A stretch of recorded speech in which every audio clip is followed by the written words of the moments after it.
Okay, we're at the final steps of the mud process, and I'm just gonna fill these two big compartments. I use Easy Sand, which is a powder, and it makes this mud easier to sand, so you can feather the edges a lot easier, and it's not so dense and hard and takes longer to sand. So I have this mixed up, and here we go. So I'll show you how, basically how I mud.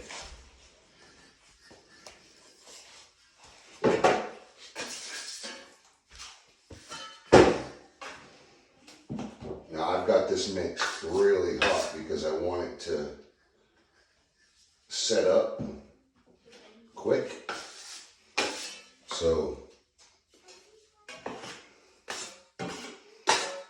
I may have to stop and put a little water in it and mix it up a little more as time goes on, but we will see.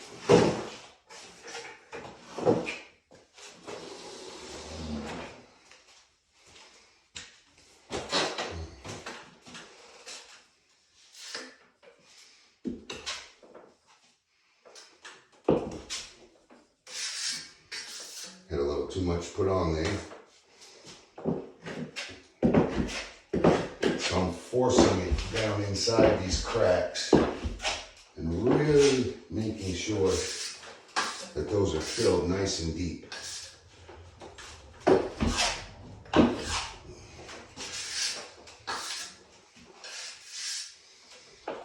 Now, I'm giving it the finish. Remember, when you mud, you just want to do skin coats. If you're doing more than a skin coat, basically you're trying to fill any holes up to the grade of whatever you're mudding, plus scrape as tight as possible down to the grade that you're mudding as well. So you don't want to leave a thick thing of mud. Even the thinnest layer of mud is sandable and over the grade of whatever you're mudding. So basically, 3 skin coats does the job. It's kind of basically 1 filler, which you also scrape away as like a skin coat would need. But the first coat, the first couple coats fill in all of the imperfections, but you're still skimming. I mean, you're giving it a feathering edge on your outside edges so that you don't leave these huge gobs of mud that you have to sit there and sand for hours. When I mud, I ask myself, is that thin enough?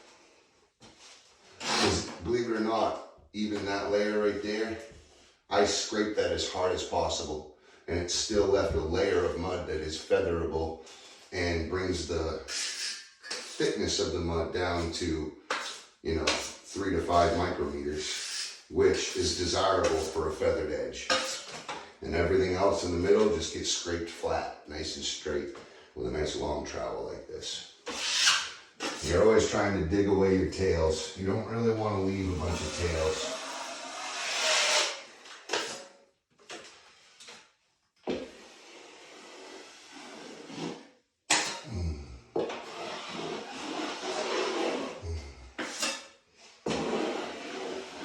I would much rather scrape this and mess up and then just mud it again, rather than have to come through and sand it over and over again. Because, for one, if you leave your mud crappy, then you're already planning on failure, right? But if you also, it's going to take forever and it's a messy process to mud. Therefore, if you just mud it right the first time, then you're setting yourself up for success for one. That's one big one, where you barely have to touch it with a sander or a sponge sander. You just feather off the edge basically. And you never have to touch it again. You don't have to go back and put more mud in it. So basically go until you have it the way you want it. If you have to scrape it all off, it's in your interest to do so rather than to leave it there, a big gob of mess to have to come back to later on with it, and then have to go back and mud it again anyway. So you just shoot yourself in the foot if you leave big gobs of mud all over the place. Because believe it or not, they are a mess, and it does take quite a bit to fix it once it's dry. It's kind of like paint. I'd rather wipe paint off as it's wet if I accidentally put paint on somewhere I don't like, rather than wait for it to dry and then go after it. Unless we're talking about like specific surfaces. You know, some surfaces it's okay to wait as long as there's a dust layer there. But I'm wasting my time here. And I'd rather make sure this mud gets where I need it before it cures up in that bucket, because if you leave the mud not moving, it cures quicker. So I really should give that a stir, put a little bit of water in there and give that a stir. That's a lot of mud, but I'm going to throw it on my pallet. Use the wall as my pallet. That way it's there when I need it and I don't have to keep going back to the bucket.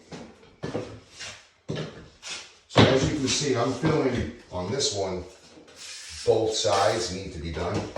Now some mudders will do this one side at a time, but I have found right from the jump when I first started doing this, that if you are good at it, you can do two sides at once. Now, you're still going to leave one side kind of shabbed off where you didn't really go deep enough, but at least you're filling that one other side. So you fill both sides and then you finish one side off perfect and then just barely scrape the extras off the other. That way you can then go in and you're already basically down to a second coat on your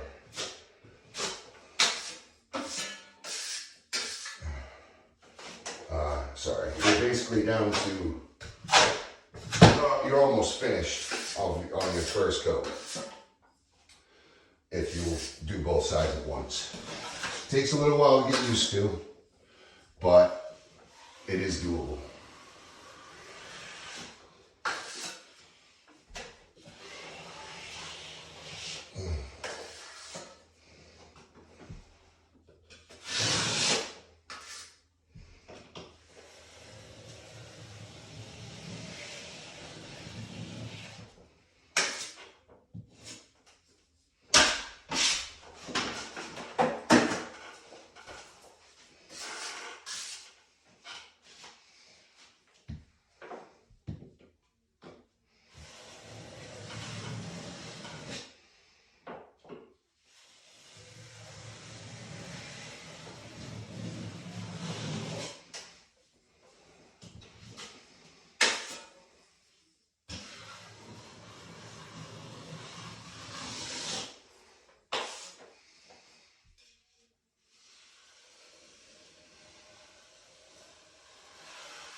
Now these are huge holes that I'm filling, so I'm happy with anything that fills the holes and doesn't leave a huge mess where I don't want the mud.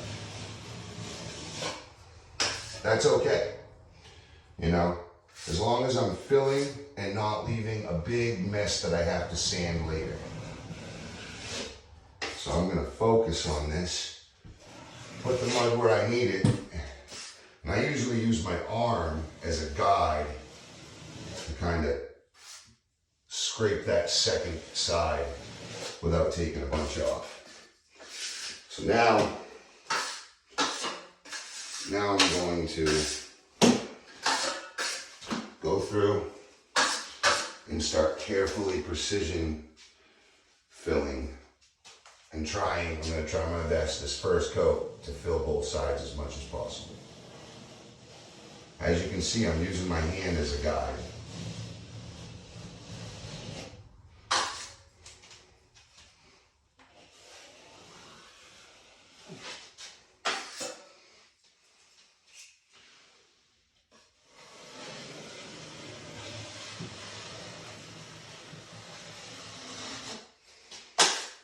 Now there are corner trowels, but them corner trowels I have found to be very irritating. And if you just use your hand and your elbow as a guide, and you're not leaving a shitload of mud there, excuse my language, to have to sand off and scrape off and deal with later once it's cured, then you're in the win. You're doing good. So I have filled 2 massive holes, and now I'm just gonna slowly work this mud until I got it at least at the height that I wanted at. I know that corner ain't gonna be perfect this go around, and that's fine.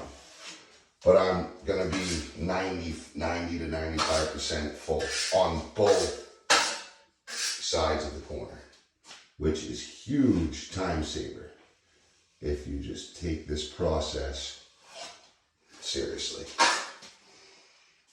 So now I'm just kind of filling where that trowel scraped away, and I'm just going slow. Speed is not necessary here. What is necessary is making sure you're leaving the mud where it wants to be, or where you want it to be, I guess, and not leaving mud where you don't want it to be.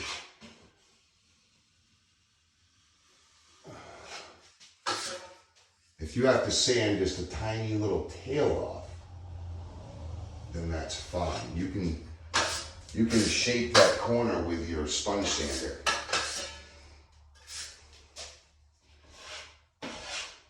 But if you have to come through and fill this corner again on this side because you couldn't get enough fill in the first time, then you're doing a 2-stage first coat, which in my eyes kind of sucks to have to wait 2 stages for 1 coat. I would rather just shape that corner out, at least fill-wise, giving it some fill and setting up my next 2 skin coats. And once you have that corner shaped, you can skin both sides easily once you have your corner filled and shaped. So it's just the first stage of that corner process that's kind of hard, because neither side is hard. And that's why people shy away. But I cut in walls all the time. So I just use my corner edge to cut in the corner as I pull the mud down, and it just leaves a perfect edge. And then once it's dry, I run my square perpendicular 90-degree sponge sander in that corner until I feel it's all vertical at the same plane. And then I'm able to run literally skin coats up and down the thing without making a mess and without leaving a bunch of product that we don't want.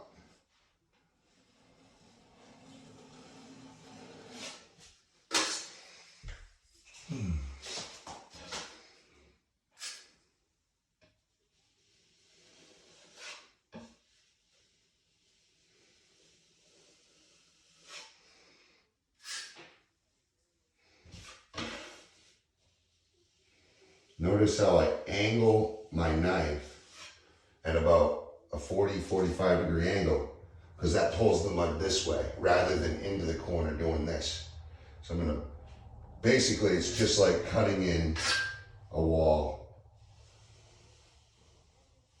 And then if you start to get a tail on your inside corner, just like cutting in, you will pull off and clean that tail off, and then come back and fill again. And then in just a matter of another 2 minutes, you now have a 1-stage first coat on inside corners, which is, like I said from the jump, a very big game changer. As in the eyes of saving a little bit of time, having to do a 2-stage inside corner mud.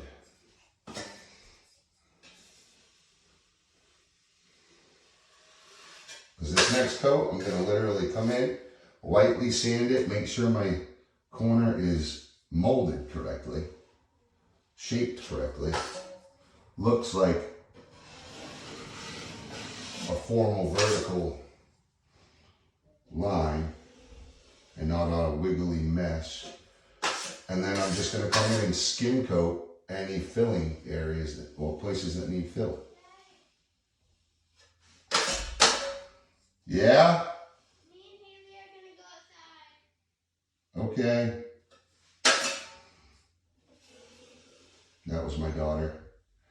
She has her friend over, so they're gonna go play outside now.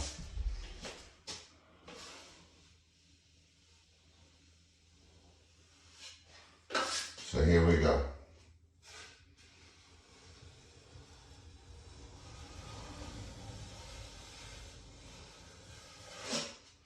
That's a stage 1 2-sided inside corner.